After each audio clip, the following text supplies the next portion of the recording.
Hello friends, कैसे हैं सभी। 14 दिसंबर 2024 का पेपर हम सॉल्व कर रहे थे और इसी क्रम में आज हम करने वाले हैं ईवीएस से संबंधित क्वेश्चन आंसर।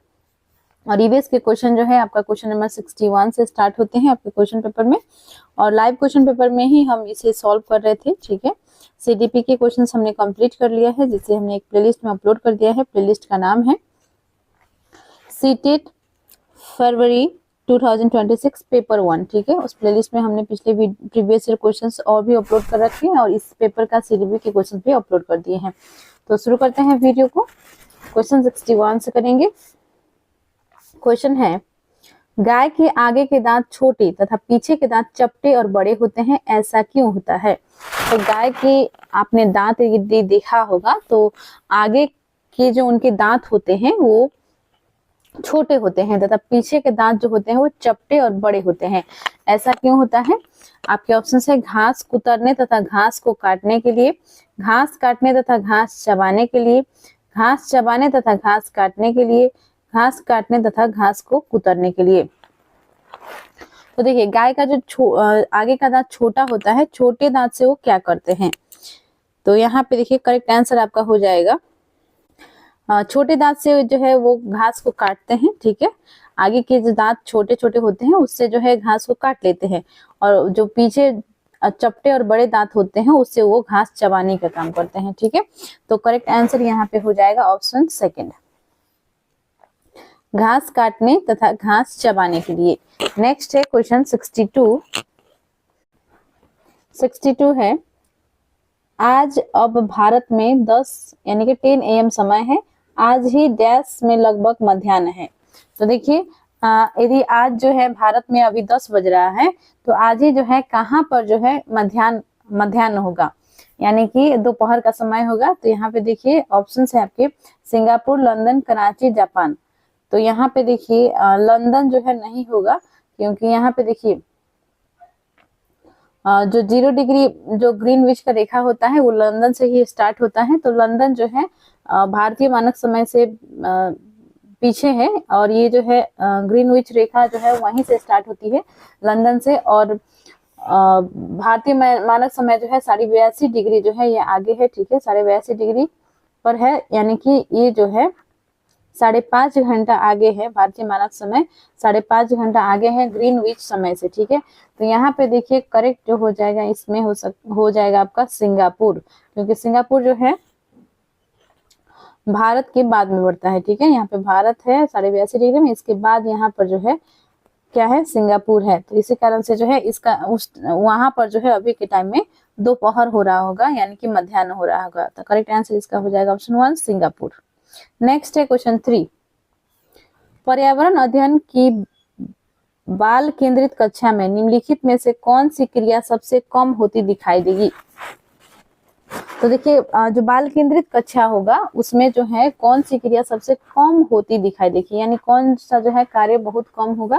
तो यहाँ पे ऑप्शंस देख लेते हैं। बच्चे कक्षा में शिक्षक को सुनते हुए दिखाई देंगे, बच्चे तरह तरह की गतिविधियों में क्रियाशील होकर कार्य करते हुए दिखाई देंगे, बच्चों की गतिविधि के अनुसार बैठने की व्यवस्था में परिवर्तन होता दिखाई देगा, बच्चे की कक्षा में चर्चा करते हुए अनुभव बांटते हुए दिखाई देंगे। तो सबसे पहले तो आप जानिए कि बाल केंद्रित कक्षा होता क्या है।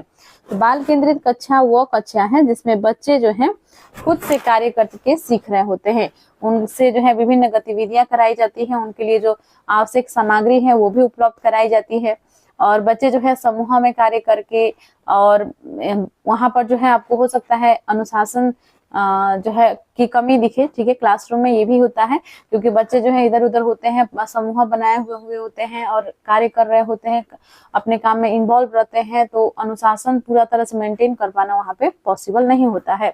और उसी प्रकार से बच्चे एक दूसरे से बातचीत कर रहे होंगे, ये भी आपको देखने को मिलेगी। शिक्षक जो है वहाँ पे लेक्चर देते हुए आपको नहीं दिखेंगे, बल्कि शिक्षक जो है उन्हें जहाँ पे भी कंफ्यूजन है उनको हेल्प करते हुए दिखेंगे। एक जो है वो सहायता करने वाले व्यक्ति के रूप में जो है वहां पे उनका रोल होगा। ठीक है, इस प्रकार से जो है बाल केंद्रित शिक्षा में आपको दिखेंगे, बाल केंद्रित कक्षा में। ठीक है, तो बाल केंद्रित कक्षा में जो है कौन सी क्रिया सबसे कम दिखाई देगी आपको। तो 4 ऑप्शन हमने पढ़ लिए हैं। सबसे कम जो दिखाई देगा वो होगा तो सबसे कम जो दिखाई देगा वो हो जाएगा आपका बच्चे कक्षा में शिक्षक को सुनते हुए दिखाई देंगे। ये बहुत ही कम ऐसा दिखेगा, क्योंकि शिक्षक जो है वहाँ पे लेक्चर नहीं दे रहे होंगे, वहाँ पे कथा कहानी पढ़ के वहाँ जो है बच्चों को सुना नहीं रहे होंगे, ठीक है, बल्कि बच्चे जो है अपने कार्य में इन्वॉल्व होंगे, समूह में बटे होंगे, अपने काम में इन्वॉल्व होंगे, उनसे जो है विभिन्न जो है विभिन्न कार्य को कराया जा रहा होगा, ठीक है। तो ऐसा ऐसा जो है उनसे उन्हें जो है अनेक गतिविधियों में शामिल किया जा रहा होगा, जिससे जो है उनका ओवरऑल डेवलपमेंट हो सके, ठीक है। तो ये कम दिखाई देगा आपको कि वे जो है बैठकर ध्यानपूर्वक शिक्षक को सुन रहे हैं, ठीक है, ऐसा बहुत कम दिखाई देगा।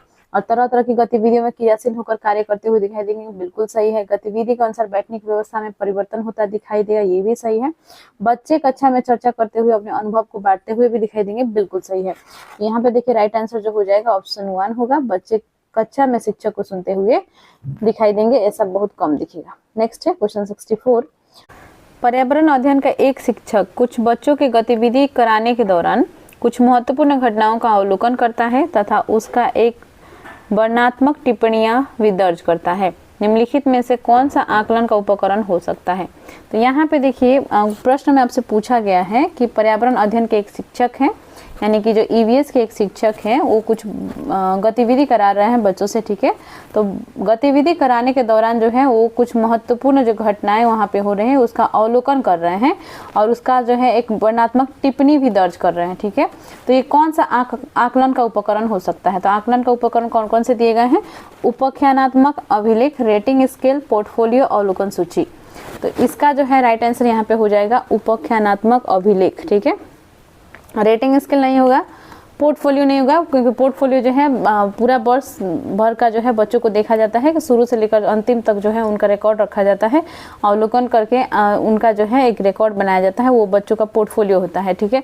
रेटिंग स्केल भी नहीं होगा, अवलोकन सूची नहीं होगा, ठीक है। तो यहाँ पे राइट आंसर जो हो जाएगा ऑप्शन 1 हो जाएगा। उपाख्यानात्मक अभिलेख में जो है कुछ गतिविधि कराई जा रही है, उसके दौरान जो घटने वाली घटनाएं हैं उस पर टिप्पणी देना, इसको उपाख्यानात्मक अभिलेख में हो ऐसा रिकॉर्ड रखा जाता है। तो करेक्ट आंसर इसका हो जाएगा ऑप्शन 1। नेक्स्ट है क्वेश्चन 65। देखिए क्वेश्चन 65 में है एनसीईआरटी की पर्यावरण अध्ययन की पाठ्य पुस्तक के अध्याय 4 खाएं आम 12 महीने में आम पापड़ बनाने की कहानी है, ताकि न सिर्फ प्रक्रिया और तकनीक को बच्चे समझे, बल्कि पकाने और संरक्षण के कौशल को भी सराह सके। राष्ट्रीय पाठ्यचर्या की रूपरेखा एनसीईआरटी 2005 के अनुसार इस पाठ के मध्य में ईवीएस पढ़ाने का कौन सा सामान्य उद्देश्य प्राप्त किया जा रहा है? तो यहाँ पे देखिए एक चैप्टर है, चैप्टर का नाम है खाए आम 12 महीने, ठीक है, खाए आम 12 महीने। इसमें जो है क्या है, कहानी दिया गया है आम पापड़ बनाने की, और इसमें जो है पूरी प्रक्रिया बताई गई है, तकनीक बताई गई है, ठीक है, आम पापड़ बनाने की, और साथ में जो है उसको जो है किस तरह से जो है पकाया जाता है, किस तरह से उसका संरक्षण किया जाता है ताकि वो जो है जल्दी खराब नहीं हो, जो आम पापड़ बने वो जल्दी खराब नहीं हो। ये सभी कौशल जो है बच्चों को सिखाया गया है इस पाठ में। तो जो एनसीईआरटी 2005 है, नेशनल करिकुलम फ्रेमवर्क 2005 है, इस पाठ के माध्यम से ईवीएस पढ़ाने का कौन सा सामान्य उद्देश्य प्राप्त किया जा रहा है, यानी कौन सा उद्देश्य को प्राप्त करने के लिए जो है इस पाठ के माध्यम से इस पाठ को जो है एनसीईआरटी के पर्यावरण अध्ययन के पाठ्य पुस्तक में शामिल किया गया है। आपसे यही प्रश्न पूछा गया है। तो यहाँ पे देखिए आपके ऑप्शंस है प्राकृतिक परिवेश से किस प्रकार से विभिन्न वस्तुएं बनाई जा सकती है उसकी चर्चा करना इसका मुख्य उद्देश्य है। क्या इसका मुख्य उद्देश्य यह है? अमूर्त के स्थान पर अपने अनुभवों के पहलुओं से जुड़े अवलोकन एवं उदाहरणों की सहायता से समझ का विकास करना। आम पापड़ किस प्रकार से बनाया जाता है इसकी समझ विकसित करना। किसी वस्तु को बनाने में कितनी श्रम की जरूरत होती है उसकी व्याख्या करना। तो देखिए यहाँ पर जो राइट आंसर हो जाएगा वो हो जाएगा आपका अमूर्त के स्थान पर अपने अनुभवों के पहलुओं से जुड़े अवलोकन एवं उदाहरणों की सहायता से समझ का विकास करना। ठीक है, करेक्ट जो हो जाएगा आपका यहाँ पे ऑप्शन सेकेंड होगा, क्योंकि इसमें जो है इस खाए आम 12 महीने का जो चैप्टर है इसमें जो है आम पापड़ बनाने की जो कहानी है इससे जो है बच्चे जो हैं अमूर्त के स्थान पर जो है वो जो है क्या करते हैं, अनुभवों से पहलुओं से जुड़े अवलोकन करते हैं और उदाहरणों की सहायता से जो है अपना समझ विकसित करते हैं। ठीक है, करेक्ट आंसर इसका हो जाएगा ऑप्शन सेकेंड।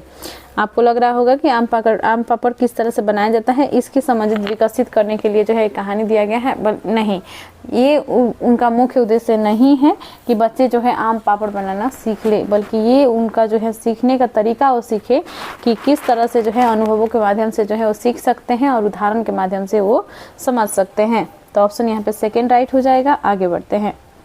चैनल को अभी तक आपने सब्सक्राइब नहीं किया है तो प्लीज़ चैनल को सब्सक्राइब कर लीजिएगा, वीडियो को लाइक एंड शेयर करें, कमेंट करें। और एक प्लेलिस्ट बना हुआ है, प्लेलिस्ट का नाम है सीटेड पेपर 1 फरवरी 2026। इसमें जो है हमने पिछले जितने भी सीटेड के क्वेश्चंस हुए हैं, प्रीवियस ईयर क्वेश्चन, उसे जो है इसी प्रकार से जो है पेपर वाइज हमने कर रखा है और अपलोड कर दिया है उसी प्लेलिस्ट में। आप उस प्लेलिस्ट को विजिट करके वो वीडियोज भी जरूर देख लीजिएगा। आते हैं प्रश्न पर। क्वेश्चन 66 है, एक शिक्षक अपनी पर्यावरण अध्ययन की कक्षा में बच्चों को समूह में बांटकर विद्यालय में मौजूद उनसे कुछ वस्तुएं इकट्ठे करने को कहता है। इसके बाद वह बच्चों के साथ बैठकर उन वस्तुओं को विभिन्न समूह में बांटने के लिए कहता है। बच्चे वस्तुओं को उनके गुण के आधार पर विभिन्न समूह में बांट देते हैं। शिक्षक के द्वारा इस गतिविधि को कराने का क्या सबसे उपयोगी उद्देश्य हो सकता है? तो देखिए यहाँ पे ऑप्शंस हैं। गतिविधि बच्चों के सभी अवधारणाओं की समझ विकसित करती है। तो सबसे पहले तो प्रश्न बहुत लंबा है तो हो सकता है आप कंफ्यूज होंगे। तो प्रश्न में सिंपल सी बात पूछा गया है कि यहाँ पे जो है एक पर्यावरण अध्ययन के शिक्षक है, यानी कि ईवीएस के एक शिक्षक है। उन्होंने बच्चों को क्या किया, ग्रुप में बांट दिया। ठीक है, यहाँ पे लिखा हुआ है समूह में बांट कर। ठीक है, समूह में उन्होंने बच्चों को बांट दिया। उसके पश्चात उन्होंने जो है विद्यालय के आसपास में कुछ चीज़ें हैं, जैसे हो सकता है कुछ पत्ते बिखरे हो, कुछ पत्थर वगैरह हो। ठीक है, ये सभी चीज़ जो है इकट्ठा करने के लिए कहा और उनके जो है क्या क्या गुण है उनके आधार पर उन्हें वर्गीकरण करने के लिए शिक्षक ने कहा। ठीक है, और यहाँ पे देखिए बच्चे वस्तुओं को उनके गुण के आधार पर विभिन्न समूहों में बांट भी देते हैं, यानी कि उन्होंने जो है जो चीज़ें इकट्ठे किए उनके गुण के आधार पर जो है उन्होंने चीज़ों को बांट दिया। ठीक है, जैसे कि शिक्षक ने उन्हें कहा। ठीक है, तो शिक्षक के द्वारा इस गतिविधि को कराने का सबसे उपयुक्त उद्देश्य क्या हो सकता है? तो क्या उद्देश्य था इसके पीछे? तो ऑप्शन देख लेते हैं। गतिविधि बच्चों के सभी अवधारणाओं की समझ विकसित करते हैं। सभी अवधारणाओं की समझ विकसित कैसे कर सकते हैं? और जो कार्य किया है उसी से संबंधित अवधारणाओं को विकसित करते हैं, तो ये नहीं होगा। प्राथमिक स्तर पर बच्चे एक दूसरे के साथ अंतःक्रिया करते हुए बेहतर तरीके से सीख पाते हैं। बिल्कुल सही है। जो प्राथमिक स्तर पर जो है बच्चे जब एक दूसरे से समूह में मिलकर जो है कार्य करते हैं, एक दूसरे से बातचीत करते हुए कोई कार्य करते हैं, तो ये जो है उनके लिए बहुत ही अच्छा होता है और ये उन्हें जो है अधिगम करने में यानी कि सीखने में बहुत आसानी होती है इस प्रकार से। ठीक है, वो एक दूसरे से बातचीत कर रहे हैं, चीज़ों को इकट्ठा कर रहे हैं, उसे बांट रहे हैं पूछ कर, या जो जानते हैं वो बता रहा है कि ये ऐसा होगा वो ऐसा होगा, ग्रुप में वो कार्य कर रहे हैं। इससे जो है उनका क्या होगा, ओवरऑल डेवलपमेंट होता है। ठीक है, इंटरेक्शन होती है, अंतःक्रिया होती है। ठीक है, इससे जो है उनका बेहतर तरीके से वो सीख पाते हैं। तो इसके पीछे उद्देश्य भी यही था कि गतिविधि के माध्यम से जो है बच्चों को जो है बेहतर तरीके से सीखने के लिए जो है प्रोत्साहित किया जाए। तो यहाँ पे ऑप्शन सेकेंड राइट हो जाएगा। गतिविधि कराने से बच्चे परिभाषा और तथ्यों को समझने में बहुत कम गलतियाँ करते हैं। नहीं, परिभाषा को समझने या तथ्य को समझने के लिए यहाँ पे कार्य नहीं हो रही थी। गतिविधि बच्चों को सीखने में अन्य पक्षों की तुलना में संज्ञानात्मक पक्ष को काफ़ी हद तक मजबूत करती है। सिर्फ संज्ञानात्मक पक्ष को नहीं बल्कि ये लगभग सभी पक्षों को जो है मजबूत करती है। तो यहाँ पे राइट आंसर हो जाएगा ऑप्शन सेकेंड। ठीक है, प्राथमिक स्तर पर बच्चे एक दूसरे के साथ अंतःक्रिया करते हुए बेहतर तरीके से सीख पाते हैं। अगला है हमारा क्वेश्चन 67। ऐसा पाया गया है कि बच्चों के सीखने और प्रगति का अवलोकन करते समय कुछ गलतियां हो जाती है। ठीक है, ऐसा पाया गया है कि बच्चों के सीखने और प्रगति का अवलोकन करते समय कुछ गलतियां हो जाती है। यह गलतियां हम पूर्वाग्रहों का परिणाम हो सकती है। निम्नलिखित में से कौन सी सूचना एक पूर्वाग्रह के रूप में दर्ज नहीं होनी चाहिए? तो देखिए बच्चे किस प्रकार से सीख रहे हैं, उनका कितना प्रगति हो रहा है, ये सब अवलोकन करते समय जो है कुछ गलतियां हो जाती हैं, ठीक है। जो रिकॉर्ड बना रहे हैं उनसे यानी कि शिक्षक से हो सकती है, ठीक है। तो ये गलतियां हमारी पूर्वाग्रहों का परिणाम हो सकती है। निम्नलिखित में से कौन सी सूचना एक पूर्वाग्रह के रूप में दर्ज नहीं होनी चाहिए, पूछा गया है, ठीक है आपसे। तो यहाँ पे ऑप्शन है बच्चे की योग्यता व कार्य निष्पादन के संबंध में पहले का अनुभव, किसी एक विषय और उसके किसी एक क्षेत्र की परीक्षा से जुड़े परिणाम, बच्चों की सामाजिक पृष्ठभूमि, पोर्टफोलियो में बच्चों के काम के नमूने। तो देखिए बच्चों की योग्यता व कार्य निष्पादन के संबंध में पहले के अनुभव, बच्चा ने जो है पहले का क्या बच्चा का अनुभव रहा है, क्या ये जो है पूर्वाग्रह के रूप में दर्ज नहीं होनी चाहिए, नहीं, बल्कि ये जो है दर्ज होनी चाहिए, ठीक है। ये जो है दर्ज होनी चाहिए। किसी एक विषय और उसके किसी एक क्षेत्र की परीक्षा से जुड़े पूर्व परिणाम, पूर्व में क्या उसका परिणाम रहा है, ठीक है, ये भी दर्ज होनी चाहिए। बच्चे की सामाजिक पृष्ठभूमि, ये भी दर्ज होनी चाहिए। और पोर्टफोलियो में बच्चे के काम के नमूने जो है ये दर्ज नहीं होना चाहिए, ठीक है। तो यहाँ पे राइट आंसर हो जाएगा, राइट आंसर यहाँ पे हो जाएगा ऑप्शन 4, पोर्टफोलियो में बच्चे के काम के नमूने। नेक्स्ट है क्वेश्चन 68। कथन 1 और कथन 2 दिए गए हैं और यहाँ पे देखिए कथन 1 और 2 को ध्यान से पढ़ें और यहाँ पे आपको सही उत्तर चुनना है, ठीक है। नीचे कूट दिए गए हैं, देख लेते हैं प्रश्न को। कथन 1 है, एनीमिया के कारण बच्चे ठीक से बढ़ नहीं पाते हैं और उनमें फुर्ती की कमी होती है। तो एनीमिया क्या है, खून की कमी जो होती है उसे हम लोग एनीमिया कहते हैं, ठीक है। इसमें जो है बच्चों के शरीर में जो है हेमोग्लोबिन की कमी हो जाती है, ठीक है। बच्चों में जो है हेमोग्लोबिन का नॉर्मल जो होता है उससे जो है स्तर उसका कम रहता है, तो इस कारण से जो है बच्चे का ग्रोथ ठीक से नहीं हो पाता है। और दूसरा है कि उनमें जो है हमेशा जो है उन्हें लगता है कि थका हुआ सा महसूस होता है और उनमें जो है फुर्ती की कमी होती है, एनर्जी की कमी होती है, ठीक है। तो ये बिल्कुल सही कथन दिया गया है, कथन 1 जो है यहाँ पे राइट है। और आप भी ऐसा महसूस करते होंगे कभी कभी कि बहुत ही थोड़ा सा काम किया और बहुत ज़्यादा थक गए, बहुत ज़्यादा नींद लग रही है, इस प्रकार से लगभग लोगों को होता है। तो इसके पीछे एक ही कारण हो सकता है, आपके शरीर में जो है हेमोग्लोबिन की कमी हो सकती है। आप बड़े हो या बुजुर्ग हो या आप बच्चे हैं, ठीक है, किसी की भी शरीर में ऐसा प्रॉब्लम हो सकती है। हालांकि ये कोई बीमारी नहीं है, कोई प्रॉब्लम नहीं है, आप अपने हेमोग्लोबिन के स्तर बढ़ा सकते हैं। और इसके लिए जो है आपको जैसे कि जो आयरन रिच फूड खाना होता है, जैसे कि लौह युक्त, जैसे कि पालक हो गया, अनार हो गया, चुकंदर हो गया, ये सब चीज़ों से जो है बॉडी में जो है हेमोग्लोबिन की स्तर तुरंत बढ़ती है। तो इन चीज़ों का जो है आपको सेवन करना होगा, ठीक है। यहाँ पे देखिए एनीमिया के कारण जो है बच्चों में जो है ऐसा होती है और ये एनीमिया इसे कहा जाता है, ठीक है। तो कथन 1 सही है। कथन 2 में देखिए क्या दिया गया है, एनीमिया बच्चों की शारीरिक और दिमागी तंदुरुस्ती पर असर करता है। बिल्कुल सही है, उन्हें जो है थका हुआ सा महसूस होता है, उन्हें कोई भी काम में इंटरेस्ट नहीं आता है और वे जो है पूरा तरह से उनका दिमाग भी जो है लगभग सोया हुआ ही रहता है, उनको कोई काम में इंटरेस्ट नहीं आता है। तो दिमागी तंदुरुस्ती को भी जो है ये कम करता है, असर डालता है, ठीक है। तो यहाँ पे राइट आंसर जो हो जाएगा, कथन 2 भी सही दिया गया है, तो कथन 1 और 2 दोनों सही है। ऑप्शन सेकेंड राइट हो जाएगा 68 का। नेक्स्ट है क्वेश्चन 69। अभिकथन एवं कारणों को ध्यान से पढ़ें। तो देखिए अभिकथन और कारण दिए गए हैं, नीचे आपको सही उत्तर को चुनना है।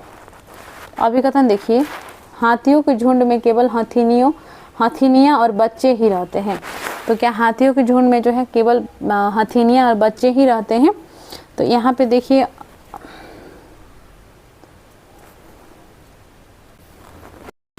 ये बिल्कुल सही बात है कि जो हाथी के जो झुंड होते हैं इसमें जो है सिर्फ हथिनियाँ रहती है और उनके बच्चे रहते हैं, और जो हाथी जो होते हैं वो जैसे थोड़ा बड़े हो जाते हैं वो जो है झुंड को छोड़ देते हैं, ठीक है। और यहाँ पे देखिए दूसरा कारण क्या दिया गया है, हाथी 14-15 साल बाद झुंड छोड़ देते हैं और अकेले रहते हैं, ये भी सही है। हाथी जो है जब 14-15 साल का हो जाता है तो वो जो है झुंड से अलग हो जाते हैं।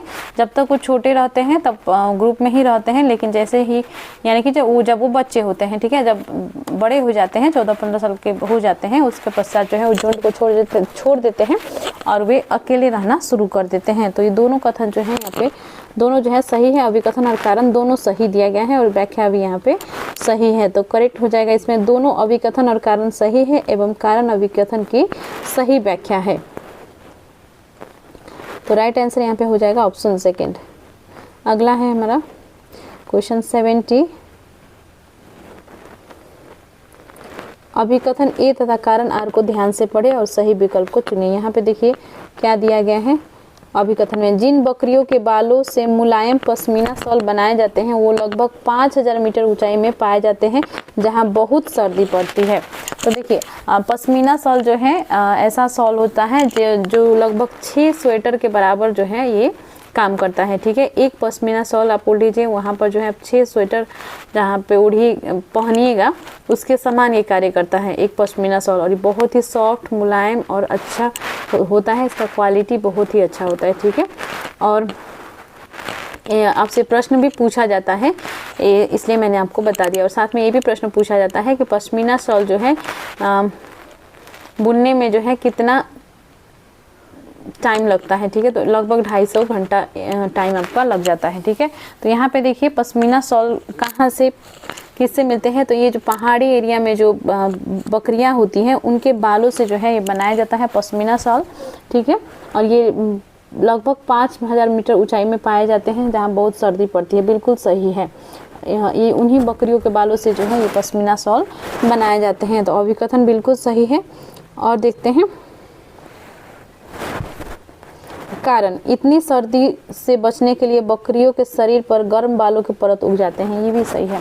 तो देखिए बकरियों के शरीर पर जो बाल उगते हैं वो इसलिए उगते हैं ताकि जो ठंड जो है उससे वो बच सके, यानी कि उस जो नेचर प्रकृति द्वारा जो बनाया गया वो इन्वायरमेंट है, वातावरण है, उस वातावरण में वो एडजस्ट कर सके, उसके जो बाल है उससे सुरक्षा मिले। ठीक है, वो बकरियों को सुरक्षा मिले ताकि वो ठंड से उन्हें कोई भी असर नहीं पड़े, उनका जो है मृत्यु नहीं हो।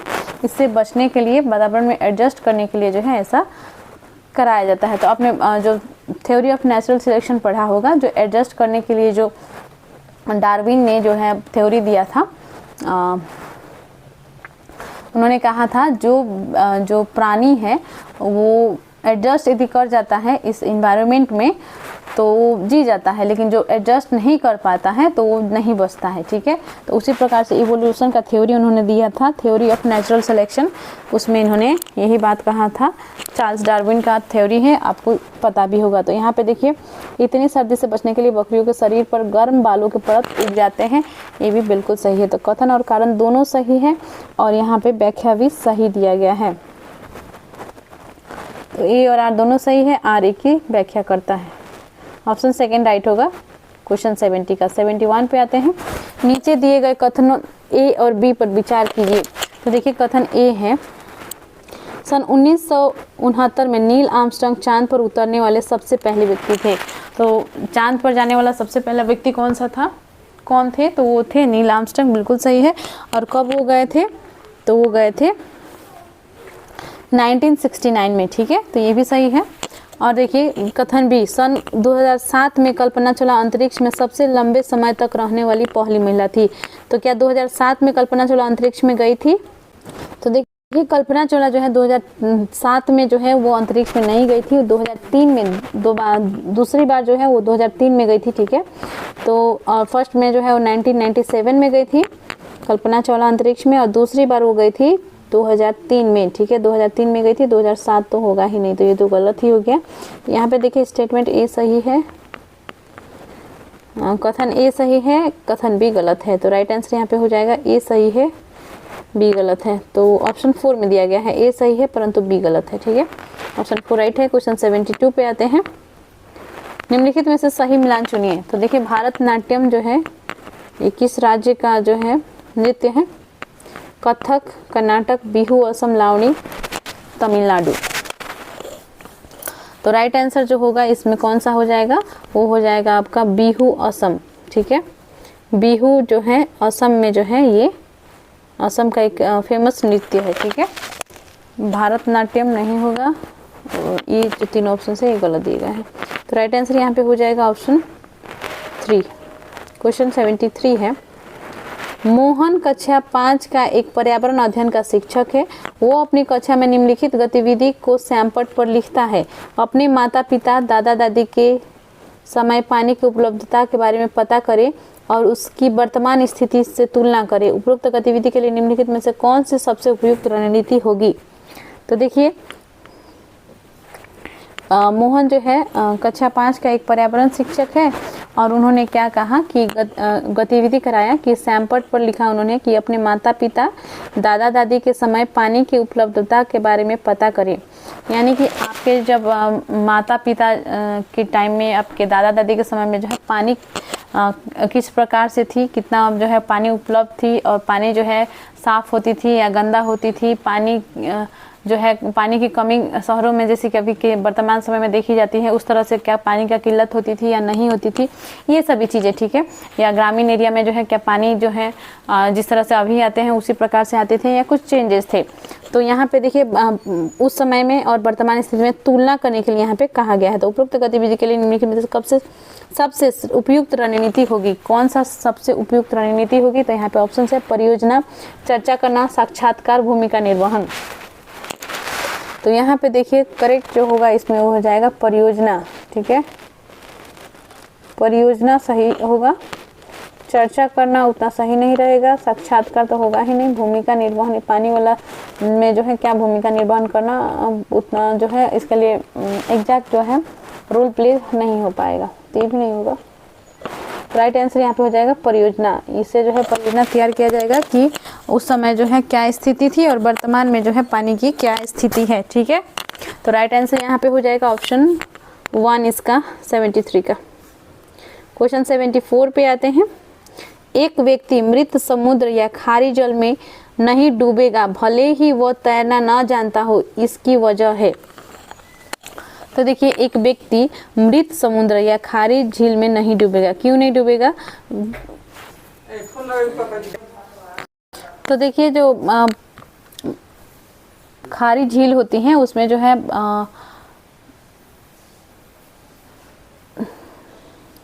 जो खारी झील होती है उसमें नमक बहुत होती है, ठीक है, इसी कारण से तो खारी होती है, ठीक है। तो यहाँ पे देखिए इसलिए जो है व्यक्ति वहाँ पे नहीं डूबेगा। आपने मृत सागर का नाम सुना होगा, यहाँ पे बोला भी गया है मृत समुद्र, ठीक है, यानी कि वहाँ पर जो है नमक बहुत अधिक होता है जिसके कारण से पानी का घनत्व तो जो है बढ़ जाता है और वहाँ पे जो है व्यक्ति नहीं डूबता है। कोई भी जाए तो वहाँ पे नहीं डूबेगा क्योंकि पानी का घनत्व तो अधिक होने के कारण जो है वो तैरना जानता हो या नहीं जानता हो उस समुद्र में वो नहीं डूबेगा। तो यहाँ पे ऑप्शन देख लेते हैं क्या क्या दिए गए हैं। यहाँ पे ऑप्शन हैं समुद्र में पानी की मात्रा, समुद्र में पानी की उच्च घनत्व, समुद्र में पानी का निम्न घनत्व, समुद्र के पानी का न उच्च न निम्न घनत्व। तो आपको आंसर पता चल ही गया होगा, इसका आंसर हो जाएगा समुद्र में पानी का उच्च घनत्व। उच्च घनत्व के कारण जो है व्यक्ति समुद्र में नहीं डूबेगा, ठीक है। नेक्स्ट है क्वेश्चन 75 है।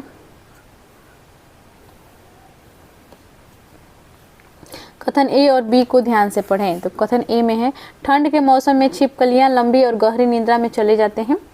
तो क्या ठंड के मौसम में जो है छिपकलियां आपको दिखती हैं अपने घर में? अभी ठंडा आने वाली है, आप देखिएगा इस चीज़ को ध्यान से, ठीक है।